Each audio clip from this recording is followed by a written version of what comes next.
Excited to introduce a friend of Innovate, Rob Aragao. I nailed it this time, right? Yeah, it took 3 years, but CTO at OpenText Cybersecurity specifically, responsible for driving growth and innovation. Been doing this a long time with a lot of large entities, also published in Dark Reading and Wall Street Journal as well. Thank you for being here, Rob. Sir. Yeah. All right, thank you, everyone. What a great discussion from the reality of what Joe had to live through, and I think it's truly an eye-opener as he's sharing with all of us what we have to be thinking about. What I'm going to share with you is a perspective and approach as it relates to cyber risk posture management. We'll go through this relatively quickly. We'll cover a few topics, right? What is it? What are the different flavors involved in security posture management? In essence, what are the problems that each of these areas are solving for? How do we look at it maybe from a maturity perspective? And then ultimately, what are the outcomes from the business side of it that it can lead to?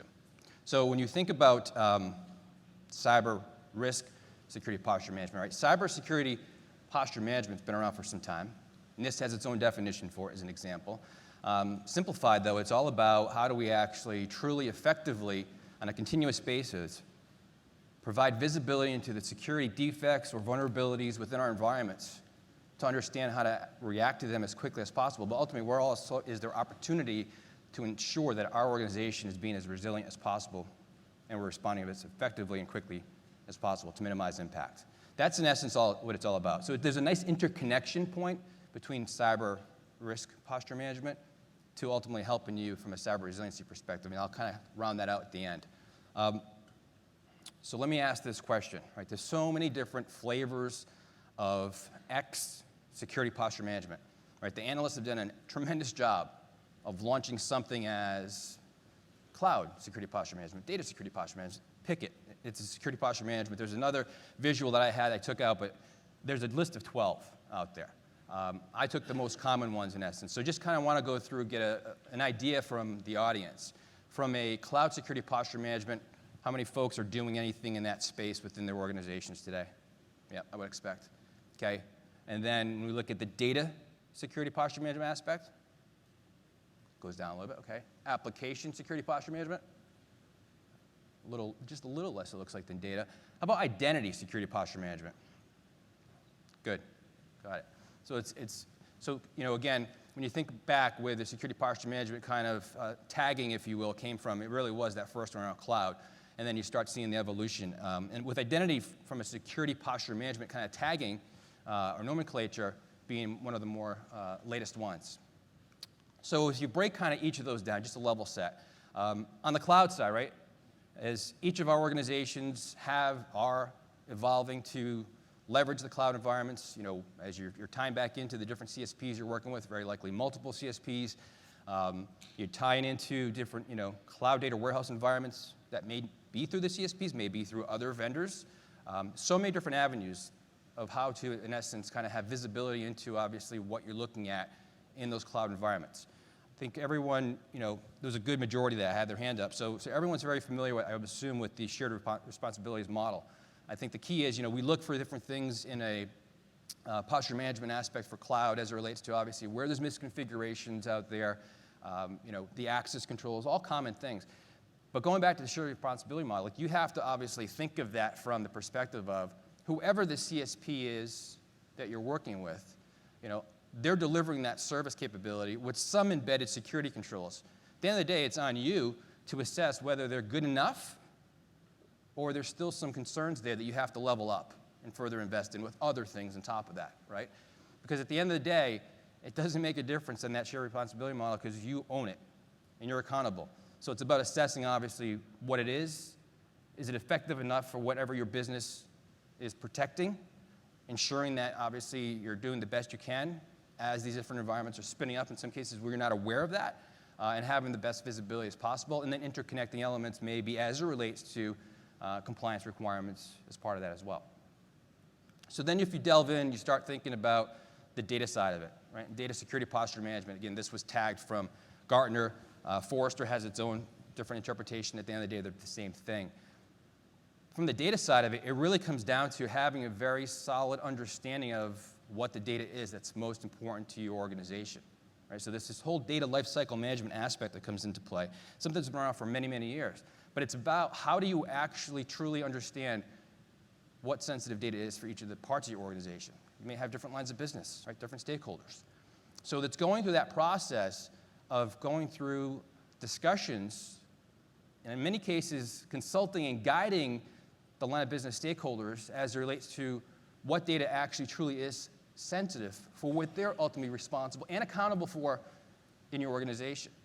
Right? So they're thinking logically as it relates to, well, it's PII, maybe it's PHI, depending on our business, intellectual property, other things, but giving them the guidance to understand what that is. So that's the first really part of the equation, and none of what I just talked about has any technology associated to it. Right? That's just human-to-human interaction to figure out what's real, what's most impactful, getting sign-off on that. Once you know that, now we can start thinking about the reality of putting platforms in place to do the data security posture management capabilities, right? Now we can start going through and assessing, understanding where does the data actually reside on-prem, up in the cloud environments we talked about earlier, that is deemed sensitive for organization on a continuous basis, because that's the key, right? Because people continuously are spinning up information, putting them into different repositories. You may not have a clue as to what they're doing, where they're putting that, but this continuous motion allows us to be able to reflect and understand this is actually living out there now. And are we putting the right controls in place to protect it based on the sensitivity of the data that we've already agreed to with the business? So being able to assess that, identify that, and learn and understand that maybe as we're going through this discovery of data process, we're also flagging data and systems and applications that no longer should even be out there, right? Many times what I've seen is customers of ours are going through M&A activity. Tons of different things happening and not realizing actually that there's this all legacy data sitting out there. What does that do? It's another opportunity for the attackers to get into. So what you want to do is obviously say, is it really needed any further? And if so, fine, we'll figure out how to properly protect that. But maybe it's not. And so we can actually get rid of that. We can reduce the cost, obviously, from a management perspective. And then from the cyber side of the equation, we reduce the risk, obviously, because God forbid someone actually got to that data that shouldn't have been out there in the first place. So taking it through that perspective, actioning it, because when you identify something that maybe is, again, sensitive, how do you properly protect that? So that's the whole kind of gamut around the data side of the equation, right? As you think about then the application side, the application starts to really driving that, what obviously are the vulnerabilities within the code that you're developing within your organizations, your dev teams, I should say. Yeah, there's plenty of tooling out there to be able to go through and assess it, whether it's in production already, whether it's actually up front at the time of being developed. But there's still been a lot of kind of friction between development and security. Not because developers aren't trying to be developing secure code by any means. They want to. They desire that. It's about the speed that they're obviously driving at to actually release the code, right? To be able to tie that back into what the business desires is that likely that new application they're working on is a new revenue stream for the organization. So speed to market as quick as possible is critically important. They don't necessarily think about that security ramification. What happens if that code gets out there, we're breached through that code, everything that comes along for the ride, unfortunately, right? So thinking about it from secure coding practices, enabling the developers, educating the developers, all good things. But what about actually, how about embedding into their tools so they're not having to look at something else and identifying for them as they're coding where there are security defects, that's their language, defects, not vulnerabilities, but defects, in telling them exactly what that is, the reason behind it being flagged as a security defect, and then what they can do to actually mitigate that, remediate that now on the fly, to keep that speed, that motion going that they desire. And by the way then, on the security side of it, we're happy, right? And we actually kind of look at that more of a governance perspective and role, but we're happy because we're getting that secure code delivered out as we desired. Then we think about the identity side of the story, right? And several hands went up for that as well. On the identity side, it's really covering the gamut across all these different capabilities that tie into an identity access management type of program, if you will, around your access controls, access management, right? Privileged access could be part of that, of course. But at the end of the day, it really also kind of comes across the top of how do you look at it as being a posture management view, And a lot of that wraps itself back into more of the identity governance capabilities out there. But I would also say that another key aspect is more around how can we actually get up and in front of identity-related incidents. And a lot of that drives at this kind of shift towards being more around identity threat protection. So I'm not even talking about identity threat detection and remediation perspective. It's actually, can we do the protection? Can we be that far over to the left of an issue so we can actually ensure that we're controlling our environments as best possible with those different identity interactions throughout all different applications as these different identities are getting spun up, right? They're changing their roles. All of that comes underneath that umbrella, and how you interconnect it together is key. So what that really leads me towards an approach of how do you mature this within an organization. So you can start, obviously, and many of you have, right? You raise your hands. You're doing something in each of these different areas. Many of you also had your hands up that you're doing it in multiple areas, which is great. And that's really that first piece, getting started in some of those different areas. The second piece is doing more than one thing, right? Evolving the capability of that particular posture management area of focus. And then beyond that, this is where it starts getting really interesting. What if you can then actually interconnect and have the insights in visual view of the applications, the identities of the applications, going through the data access points, all tied together. Because now you can actually level it up to look at it from a risk perspective with the insights of the identities, applications, and data coming together as one. So when you do that, now you're kind of at that level 3, right, which is great. But then, by the way, you can start mapping into what I talked about earlier, the line of business side of it. So when you can tie it back to the line of business, huge value comes into play there. And to just be blunt, I've only seen one organization that's been that sophisticated to get it to the line of business point of view from a digital risk perspective of their assets.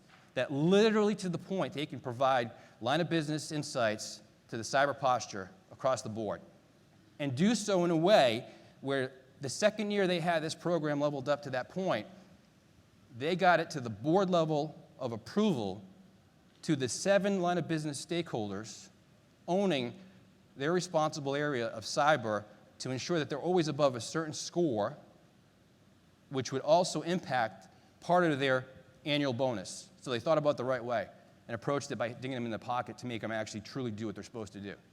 And then the last piece of it really wraps into the value stream. So if you can get to that line of business, I mean, that's kind of like the utopia. And then these guys now, as an example, are working through the value streams in each of those different 7 line of businesses within their organization. All of it kind of full circle, right? Driving back at how do we actually continuously have visibility of what's happening within our environments that ultimately will help us all become that much more cyber resilient. It all interconnects like I started with, right? That continuous view of where there's security concerns across the different areas. These are just some samples of them, of course. But mapping that back across to strengthen the resiliency of your organization comes very, very much at a critical point in time because it makes sense to the executives. It makes sense to the boards. They understand operational resiliency. Cyber resiliency translates very well for them to actually start better understanding our world of cyber, which leads us into the outcomes, right? So in closing, the outcomes focus on, again, what the business organization side of it's looking at. We all know this. Where are there opportunities for cost savings? Where are there opportunities to build stronger trust? Where are there opportunities to be able to drive and help us in our regulatory compliance requirements and initiatives, right? Where are there opportunities to drive the operational resiliency side of it? And then I go back to the second from the top, which is for all of us and part of the planning phase. Much better insights, much better value of understanding where we can further invest, where the gaps truly are from a risk perspective across the different areas that we need to take into account as part of our planning, and have the knowledge that better understands the drive for why we're asking for the funding to be able to strengthen the overall program that we're trying to accomplish for our organization. So I think that's just an approach that we take, that we think about, that we work with many organizations on, that I wanted to share with you today, and just a logical kind of way to be able to tie it all together when you start truly actually having the insights for the right decisions that you're trying to drive at. So with that, thank you for the time. We're looking forward to spending more time with you over the next couple days. Appreciate it.